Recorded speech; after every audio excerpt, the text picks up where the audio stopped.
আসসালামু আলাইকুম। এই যে নিয়ে আসলাম আমাদের একটি ফেলনা জিনিস, যা আমরা সবাই ফেলিয়ে দিই মূলত।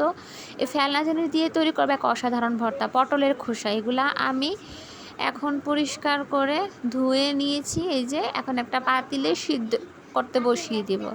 এই যে আমার পটলের খোসাগুলো সিদ্ধ হয়ে গেছে, এখন আমি পানি ঝরিয়ে ছেঁকে নিছি। এখন এগুলো আমি হালকা একটু তেলে ভালো করে একটু ভাজা ভাজা করে নিব।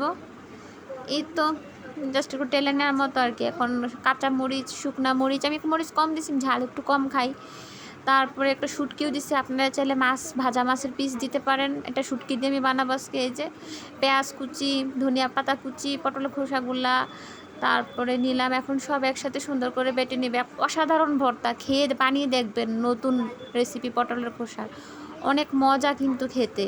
আমি এর আগেও বানিয়ে খেয়েছি, মাছ দিয়েও খেয়েছি, এই শুটকি দিয়েও খেয়েছি। আজকে আপনাদের সাথে শুটকি দিয়ে বানানোটাই শেয়ার করলাম।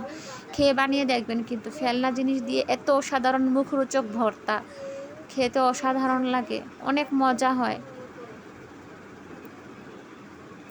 এটা দিয়ে মনে করেন যে এক প্লেট ভাত শেষ হয়ে গেছে আমার খেয়ে। আপনারাও বানিয়ে বাসায় ট্রাই করবেন।